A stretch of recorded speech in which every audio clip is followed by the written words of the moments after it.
Qué alegría verlas, ver sus nombres allí. Un gran abrazo, queridas hermanas, queridas amigas. Y esta mañana vamos a iniciar el curso de liderazgo de este año. Vamos a avanzar allí con el tema número 1. Tengo entendido que ustedes cada mes van a ir avanzando uno de los temas. Así que allí felicidades por estar haciendo este curso de liderazgo. Y cada tema tiene allí un examencito, es bien facilito.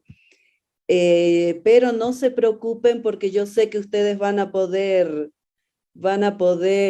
realizar con mucha eficiencia ese examen. Así que no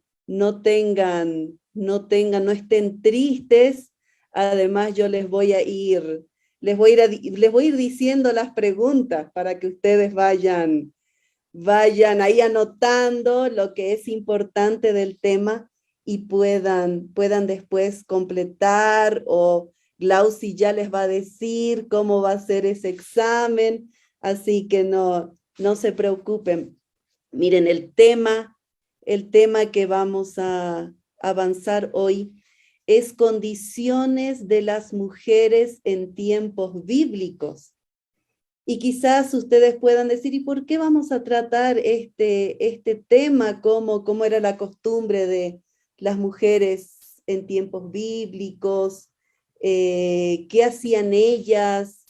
¿Qué costumbres había? ¿Cómo era su vida en su casa?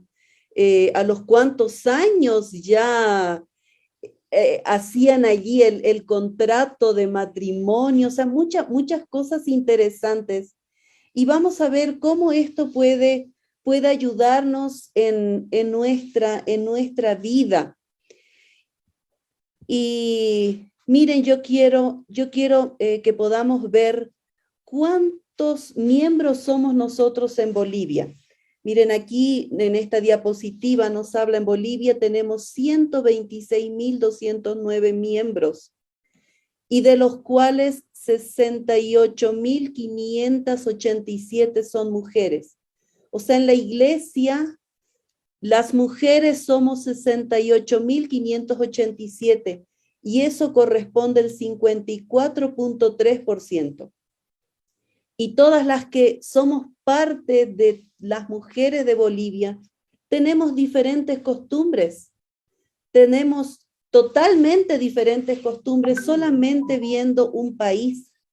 Y si nosotros mirásemos todo lo que es el mundo, hay diferentes costumbres en los diferentes países, y nosotros en un mismo país tenemos también diferentes costumbres. Si nosotros vamos a la Misión del Oriente, que ustedes son parte, las mujeres son 18.716, que corresponde al 53% de todos los hermanos adventistas son mujeres, y el 47% son varones. Somos más mujeres, y necesitamos trabajar por esas mujeres. Ahora, si ustedes van a la iglesia, al distrito de hamacas, ¿cuántas son? ¿Qué porcentaje en la iglesia del distrito de hamacas son mujeres?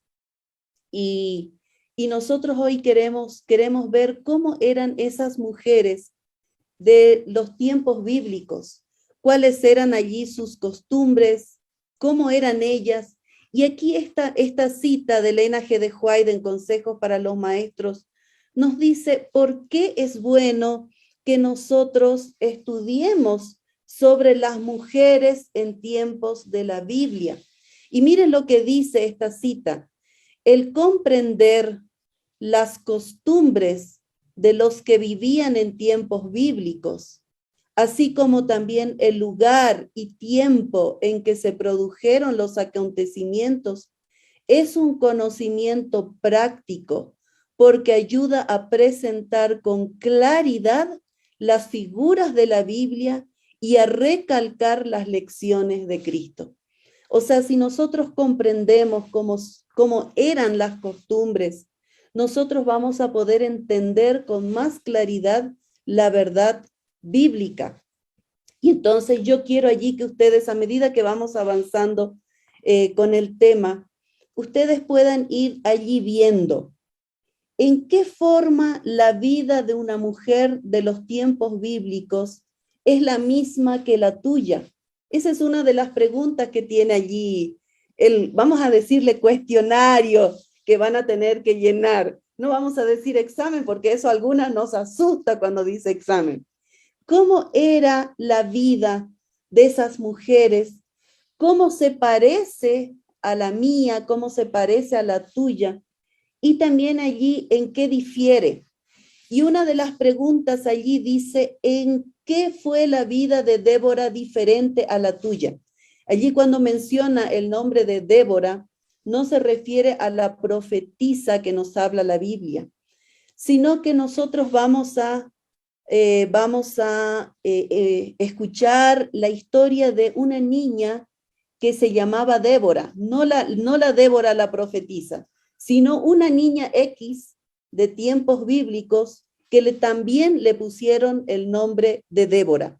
Entonces allí, cuando ustedes lean esta pregunta, ¿en qué fue la vida de Débora diferente a la suya? Se refiere a Débora de nuestra historia que vamos a ir contando esta mañana.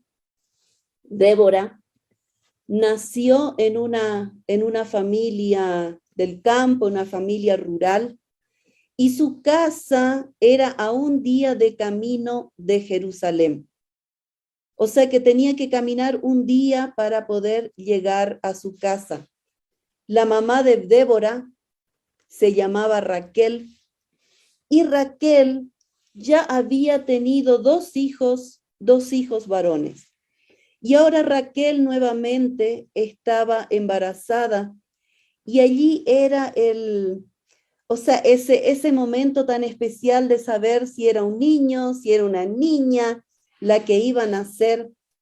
Y nosotros conocemos que en tiempos bíblicos una mujer que era estéril, una mujer que no podía tener hijos, era una maldición de Dios. Pero en este caso, o sea, eso consideraban ellos, ¿no? Pero en este caso Raquel ya había tenido dos hijos varones y estaba en su tercer embarazo. Y allí era la emoción de ese momento.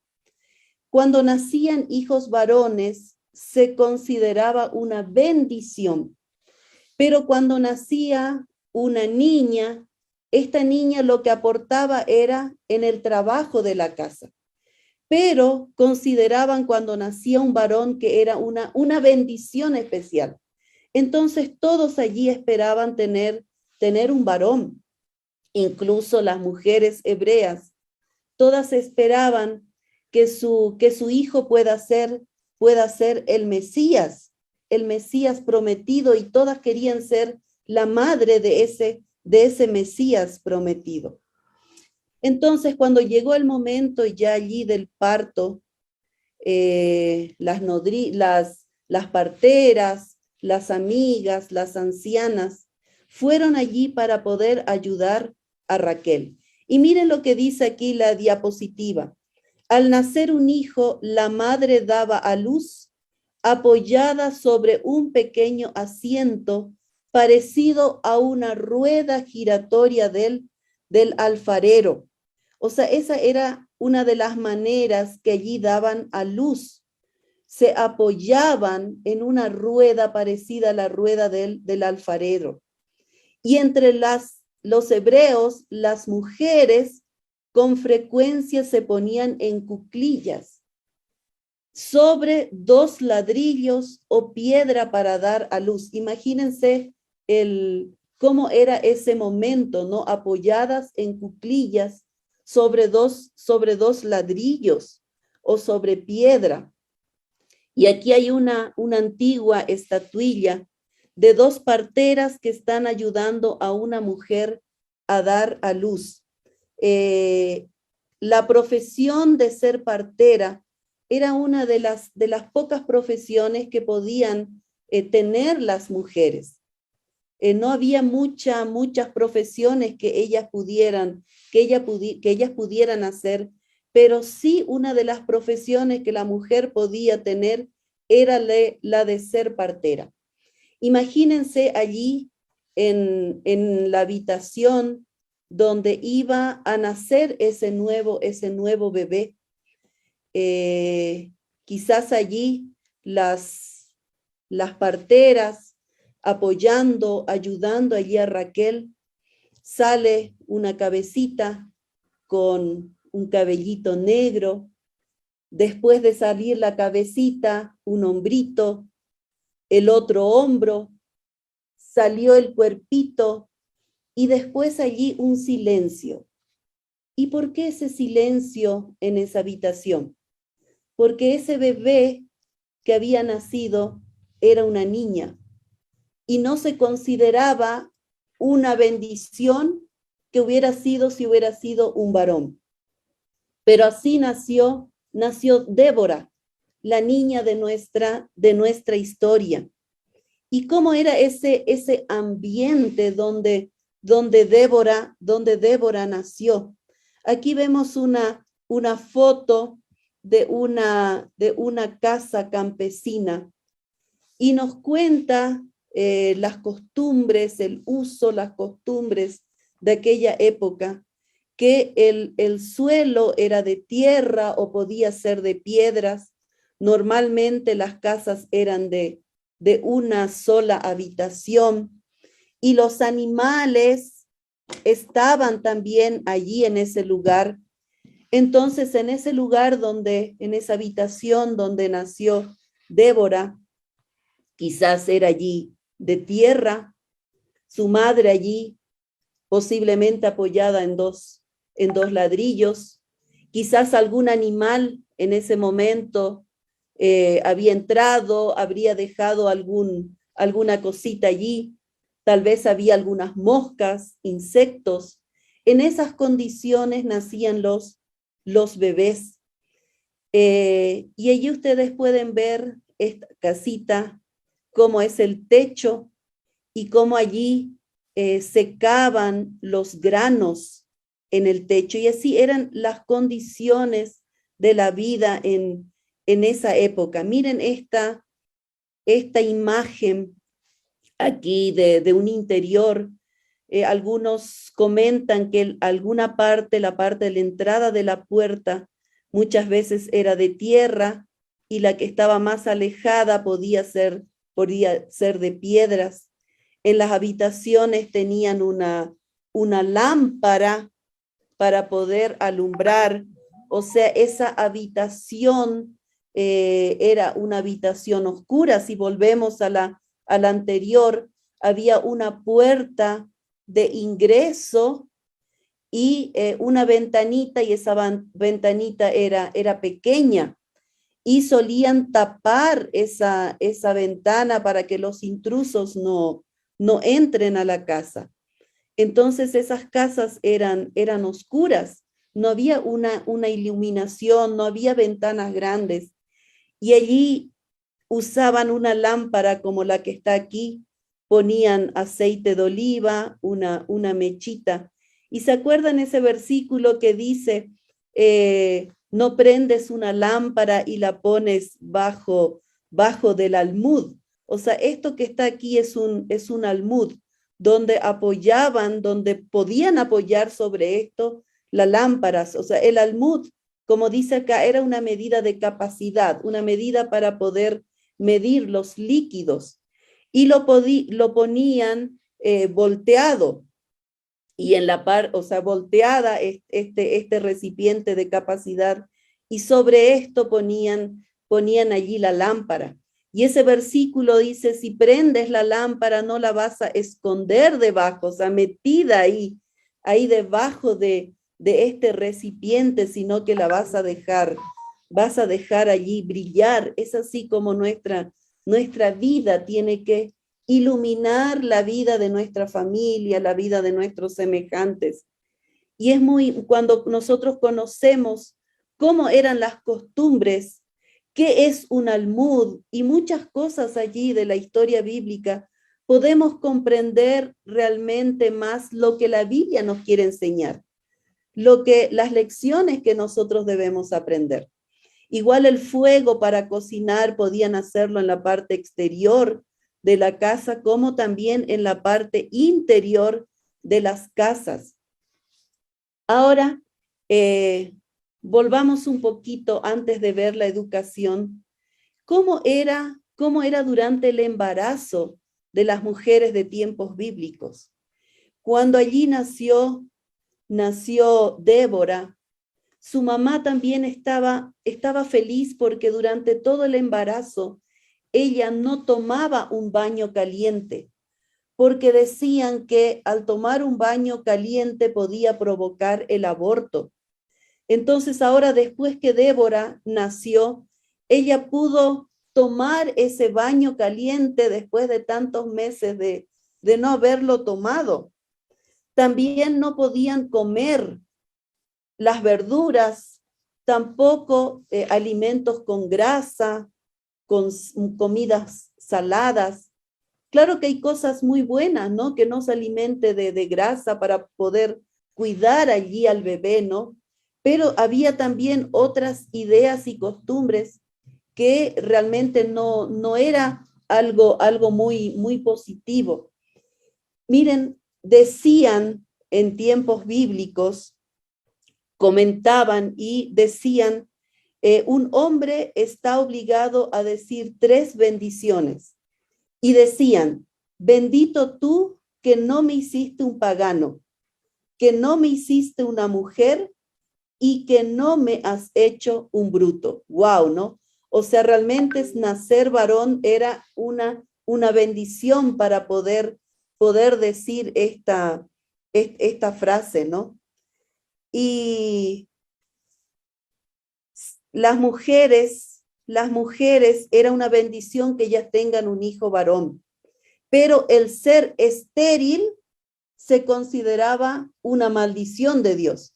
Entonces, entre ser estéril y tener una hija mujer, era mejor tener una hija mujer. Ahora miren, ellos después que nacía una niña, la mujer tenía, en este caso Raquel, la mamá de Débora, tenía que esperar 80 días para poder nuevamente participar de los ritos religiosos.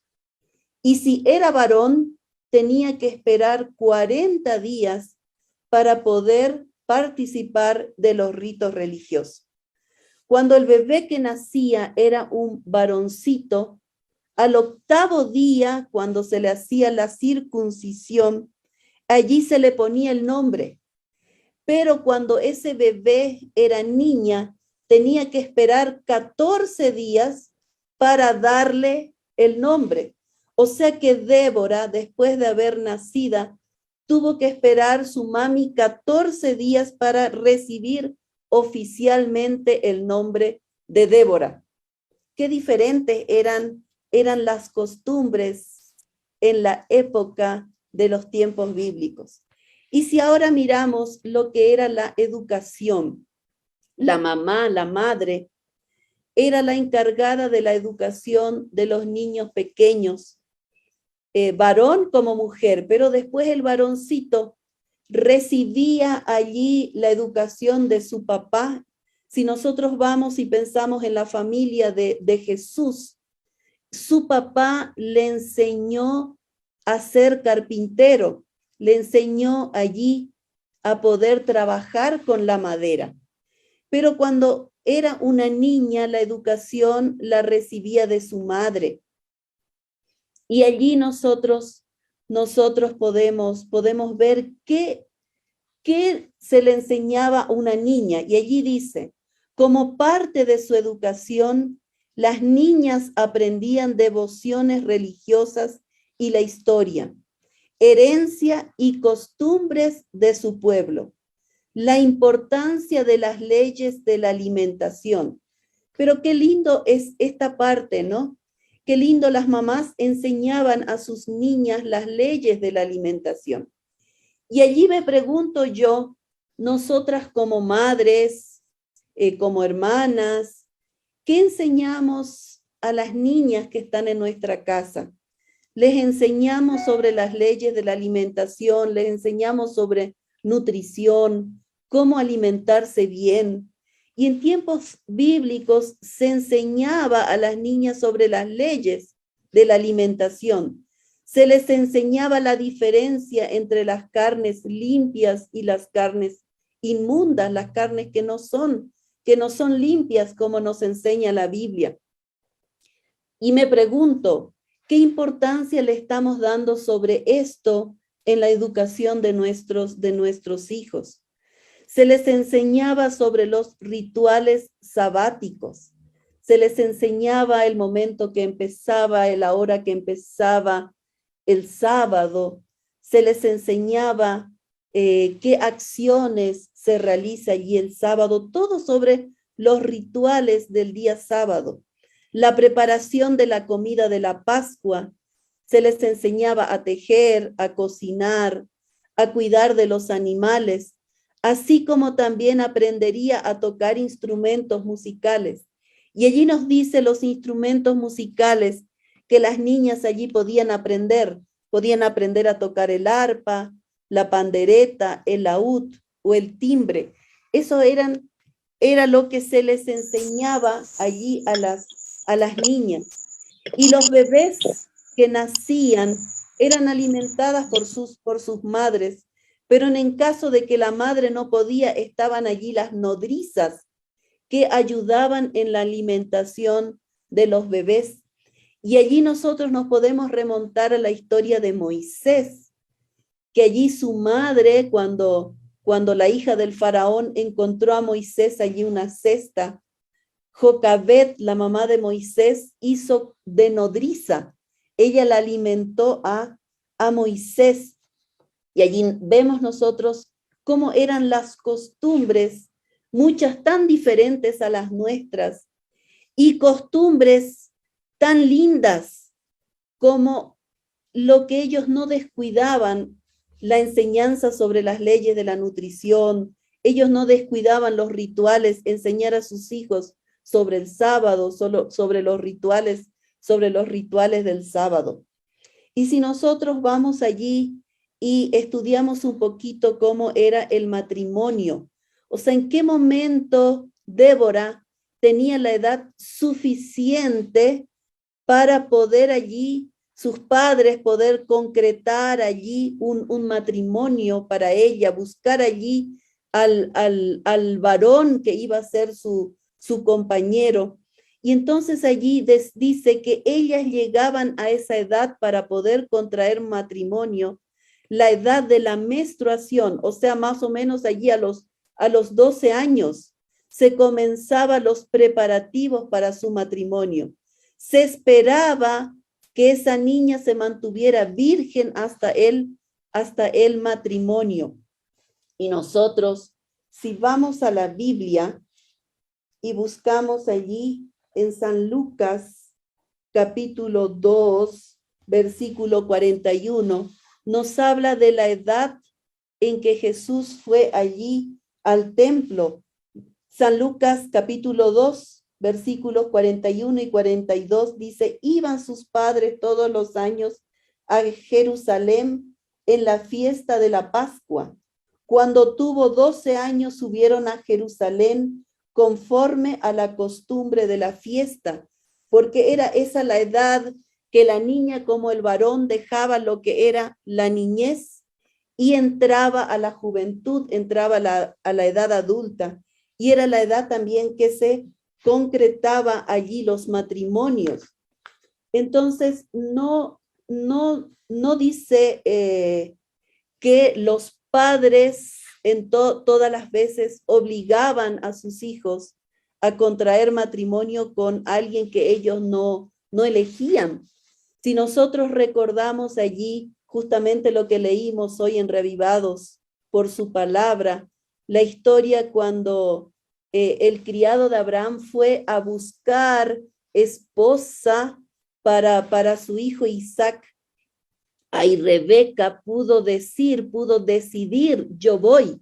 Y Rebeca decidió ir. O sea, también era importante la decisión que allí tomaban los hijos. En el comentario bíblico, allí nos dice que a los 12 años, cuando el niño cumplía 12 años, el niño judío cumplía 12 años de vida, era considerado como hijo de la ley y quedaba obligado a observar personalmente las diversas ceremonias religiosas. El 12º año señalaba la transición de la niñez a la juventud. Eso es el comentario que hace el comentario bíblico con respecto al versículo de la Biblia que habíamos leído cuando Jesús fue llevado al templo a sus 12 años. Miren lo que nos dice sobre el adulterio. La idolatría y adulterio son dos términos con el mismo significado básico. Tomar el amor que le pertenece a uno y dárselo a otro. Eso es adulterio, eso es idolatría, ¿no? Tomar el amor que le pertenece a uno y dárselo a otro. Así que Débora se daba cuenta que el adulterio era una ofensa muy grave. O sea, el adulterio en tiempos bíblicos era una ofensa muy grave. Y también sabía que enfrentaría la pena de muerte si era infiel a su esposo. Y su esposo le era infiel, enfrentaba el mismo castigo. O sea, en tiempos bíblicos, el adulterio era una ofensa grave y se lo pagaba con la muerte de la persona que cometía adulterio. Miren, allí también existía en tiempos bíblicos la dote. ¿Y qué era la dote?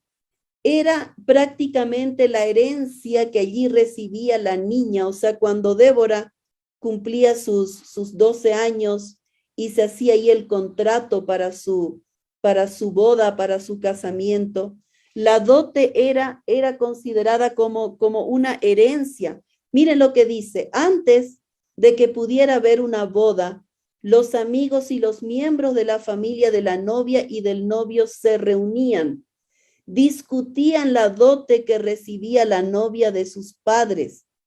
Este dinero le serviría como su parte de la herencia de la familia.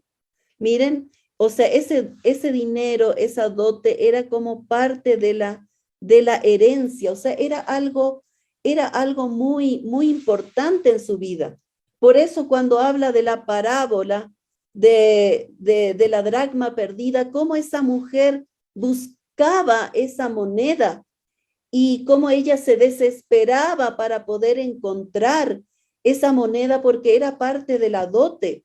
Miren lo que sigue diciendo. La novia sabía que no recibiría nada de la herencia de su padre a su muerte, a menos que no tuviera hermanos. O sea, cuando su padre moría de la novia, ella no recibiría herencia de sus padres. Sí tenía hermanos, porque eran los hermanos varones, los que recibían la herencia, en cuyo caso la herencia sería compartida entre, o sea, si ella no tenía hermanos varones, entonces sí, la herencia era repartida entre las hermanas. Pero cuando había hijos varones, la herencia era repartida entre los varones, no entre las mujeres. Entonces allí la importancia de esta mujer cuando buscó la moneda que se le había perdido dentro de la casa. Y si nosotros nuevamente observamos cómo era esa casa, el suelo allí de tierra, esa moneda, la dificultad que ella tenía para encontrar la moneda. Seguro que prendió allí la lámpara, esa luz era tenue, esas habitaciones eran oscuras, no había ventanas grandes. Entonces la dificultad de esta mujer para poder encontrar la dracma que se le había perdido, la moneda que se le había perdido. Y allí también la importancia de lo que significaba, porque era parte de la dote, era parte de su herencia, era lo que le ayudaría en caso de que ella quedara viuda. Entonces, parte de esa dote, las mujeres lo colgaban en sus frentes y así lo llevaban. Entonces, al llevarlo de esa manera, se podía allí perder esas monedas. Miren aquí, traje de una novia en tiempos bíblicos.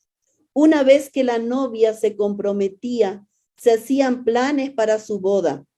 Las bodas hebreas son más que una bendición que se le da a una pareja en una ceremonia no religiosa. Cuando llegaba el día de su boda, estaría hermosamente vestida. Su cabello sería trenzado y parecería una reina. Se haría cada cosa que podía hacerse para resaltar su apariencia.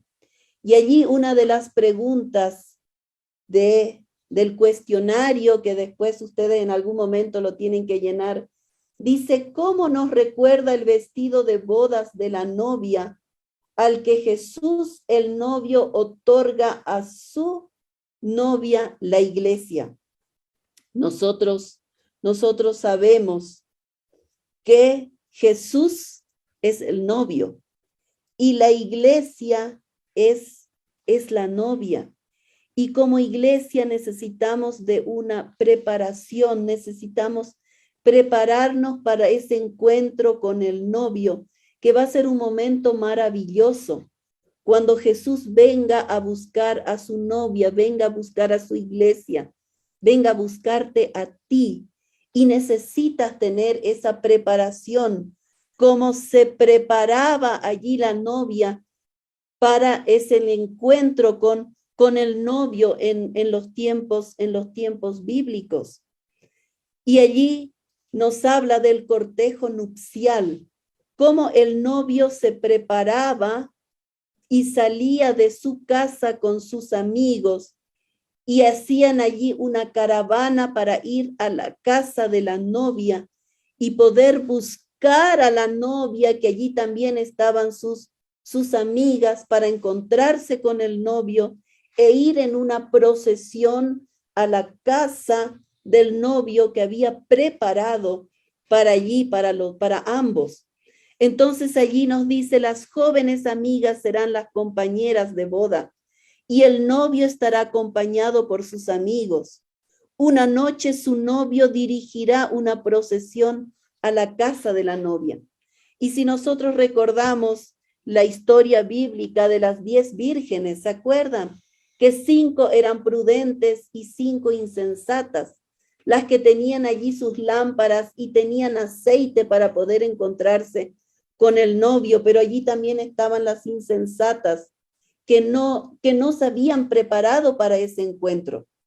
Y esto nos lleva a pensar que nuestro encuentro con el novio, con Jesús, debemos tener una preparación, debemos estar listas para poder encontrarnos con el novio y allí tener que ser como esas 5 vírgenes prudentes, de estar listas para poder tener ese encuentro. Miren, aquí muestra en esta figura cómo allí el novio se encuentra con la novia, se unen estos 2 grupos y hacen allí la procesión rumbo a la casa del novio, la casa que va a ser de ellos. Y allí están todos con sus lámparas. Como esto se hacía de noche, necesitaban allí tener sus lámparas llenas de aceite para poder acompañar allí a todo lo que era esta procesión donde iban los novios. Y allí, por supuesto, poder participar de la fiesta de bodas. Y esa fiesta de bodas, ese encuentro de la iglesia con el novio, con Jesús, realmente va a ser allí una fiesta. Y yo creo que todas queremos participar de la fiesta del Cordero allí en el cielo y ser parte de esa fiesta que va a ser en el cielo cuando Jesús venga a buscarnos.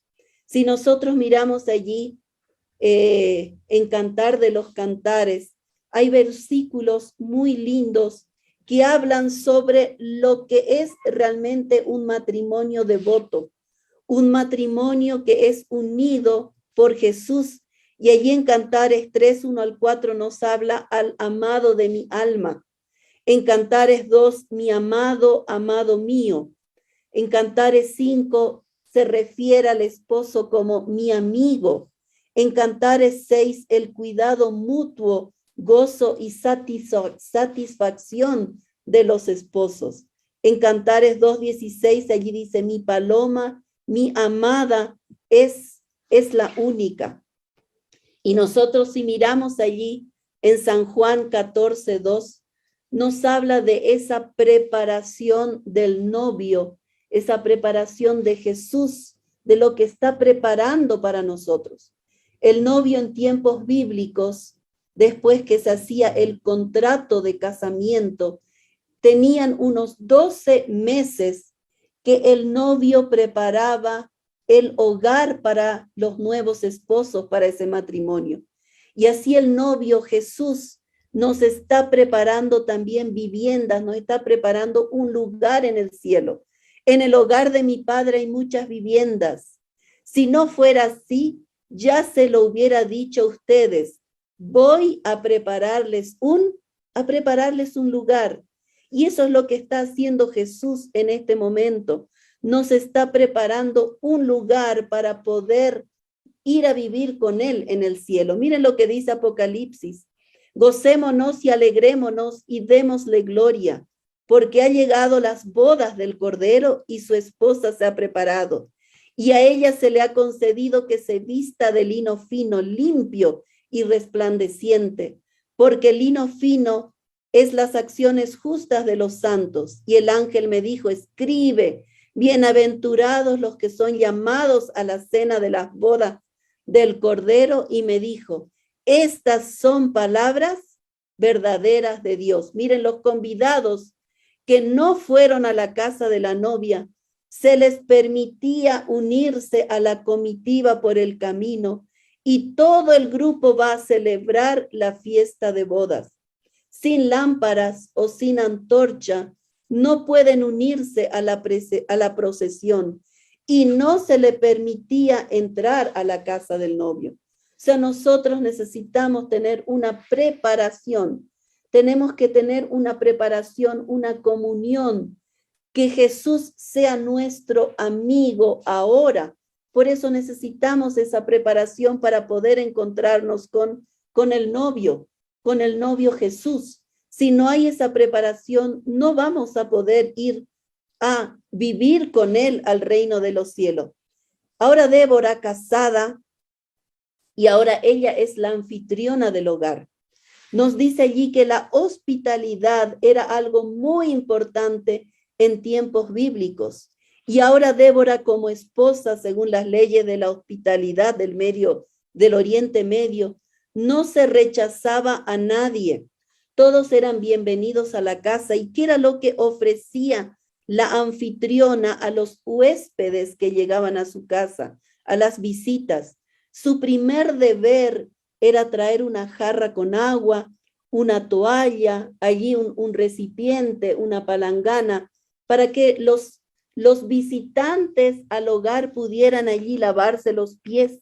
Y después, ¿qué hacían? Servían la comida y la bebida a las visitas antes de volver a la cocina. O sea, ella no participaba allí con la visita que llegaba al hogar, sino que ella llevaba lo que era el agua para que se laven los pies, la comida, y volvía a la cocina.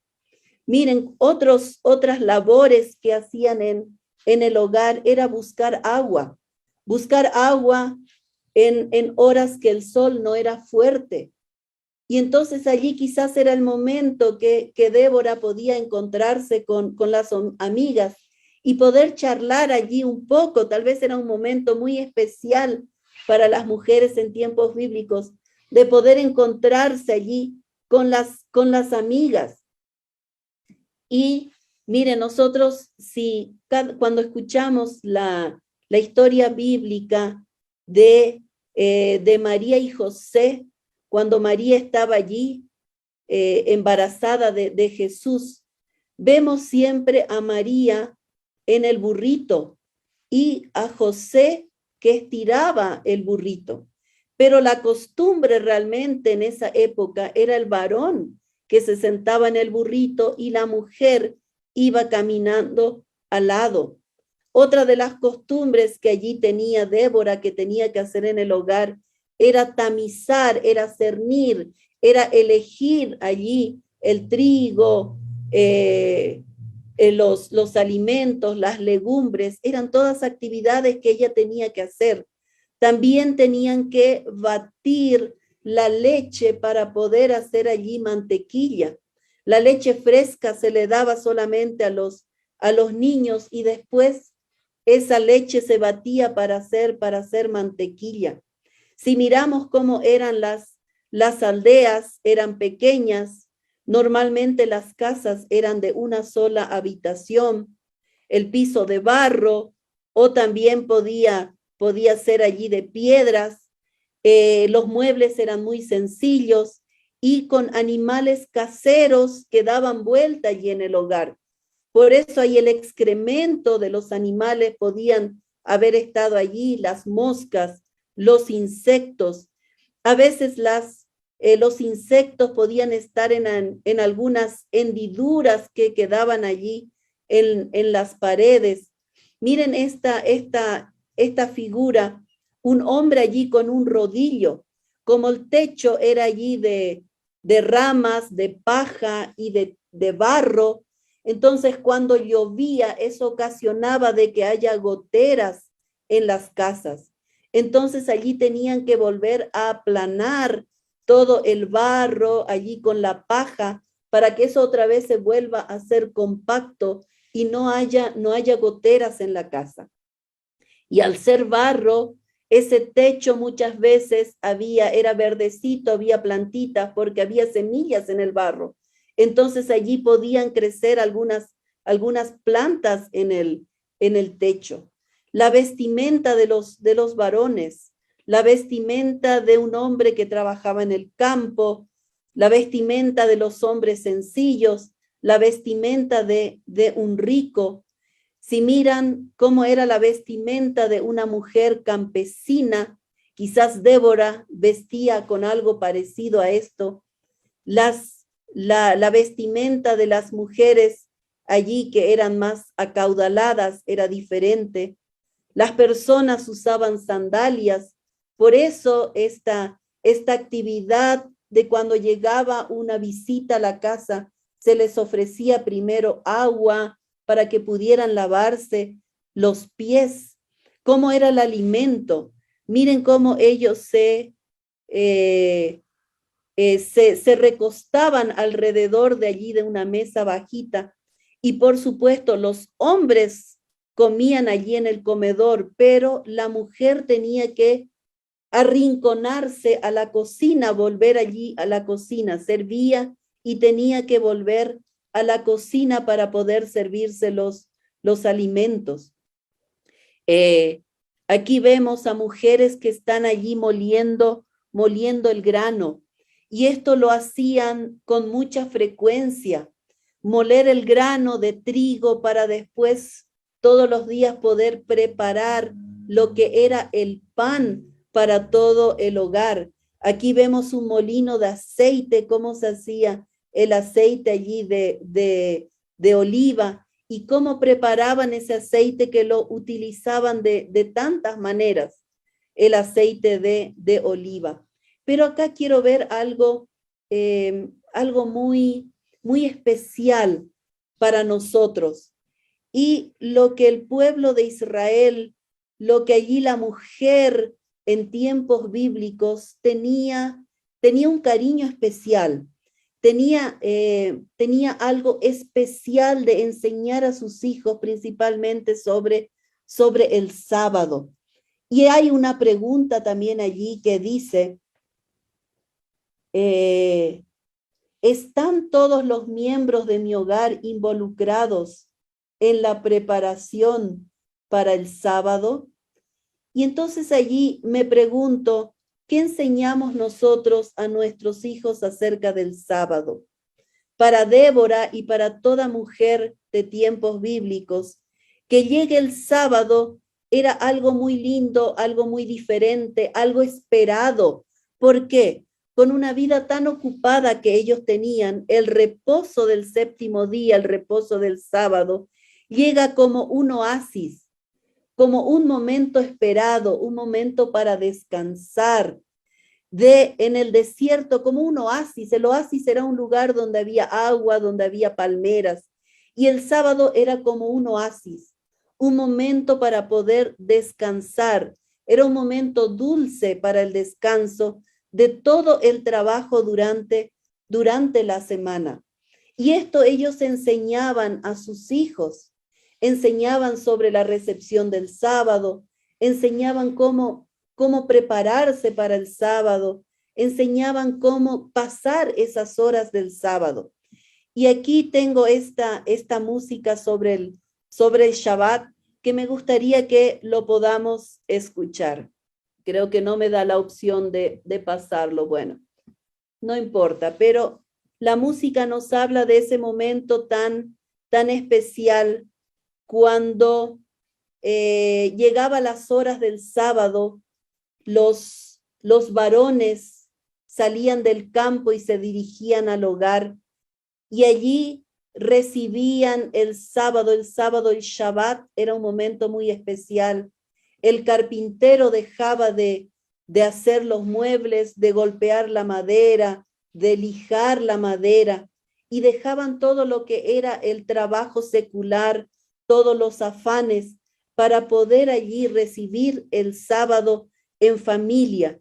Y este momento tan especial que se vivía en las familias hebreas también debería ser un momento muy especial para nuestros hogares en este tiempo, en esta época. Y allí la maternidad era algo muy especial. Miren lo que dice allí en la educación cristiana, y nos habla de los personajes bíblicos, y habla: tal fue la disciplina de Moisés en la humilde cabaña de Gosén, como su mamá le había enseñado a Moisés todo sobre todo esto, ¿no? De Samuel mediante la fiel Ana, de David en la colina de Belén, de Daniel antes de que las escenas de la cautividad lo separasen del hogar de sus padres. Tal fue también la infancia de Cristo en el humilde hogar de Nazaret. Tal la enseñanza mediante la cual el niño Timoteo aprendió de labios de su madre Eunice y de su abuela Loida las verdades de las sagradas escrituras. O sea, cuán importante era una mamá en tiempos bíblicos, y cómo ella se dedicaba a enseñar a sus hijos la verdad de la Biblia, y cómo los preparaban a sus hijos para poder enfrentar los problemas y las dificultades. Gracias a la madre de Moisés, como la de Samuel, como de David, de Daniel, también la madre de Jesús. Estas personas pudieron enfrentar la situación que ellos tuvieron que vivir de una manera diferente que los demás. Ellos fueron diferentes. ¿Por qué? Por la preparación que les dio su madre cuando ellos eran pequeños. Y terminamos con esto que dice: ahora conoces las condiciones de las mujeres en tiempos bíblicos. Existían muchos factores que las hacían socialmente vulnerables y débiles. Había muchos factores que le hacían muy débil, muy vulnerable a la mujer. No tenía voz, no tenía voto, y frente a una sociedad dominada por hombres quienes exigían obediencia y sumisión, llevando vidas sobrecargadas de trabajos domésticos y del hogar, siendo esposas fieles y abnegadas madres, Aquellas quienes rompían estos esquemas sociales eran tomadas como lo más bajo. A pesar de todo, la mayoría de ellas solo supo buscar la felicidad. Algunas fueron expulsadas de su comunidad, siendo señaladas por sus diferencias a causa de la injusticia. Y tal vez muchas murieron sin poder ser redimidas. Pero llegó nuestro dulce Jesús, quien cambió las tradiciones humanas, dándole a la mujer el lugar que le corresponde. Nos extendió la mano y nos llamó, ¿qué nos llamó? Hijitas. ¿Cómo no luchar por aquel que nos amó tanto y dio su vida por nosotros? Somos llamadas a defender su causa, siendo sus guerreras, luchando bajo su estandarte, formando parte del ministerio de la mujer. Qué lindo, queridas hermanas, va a ser ese momento cuando nos podamos encontrar con ese gran amigo que tenemos, nuestro gran amigo Jesús. Él está preparando un hogar para cada una de nosotras y quiere no solo para nosotras, sino para nuestros seres queridos, para nuestras familias. Y qué maravilloso va a ser ese momento de encontrarnos con el novio cuando él venga a buscarnos. Y nosotras, ¿qué tenemos que hacer? Es prepararnos, es estar listas. ¿Y cuándo debemos prepararnos? Es ahora que debemos prepararnos para encontrarnos con el novio que es Jesús. Que Dios las bendiga y que puedan tener un lindo día. Fui salvada por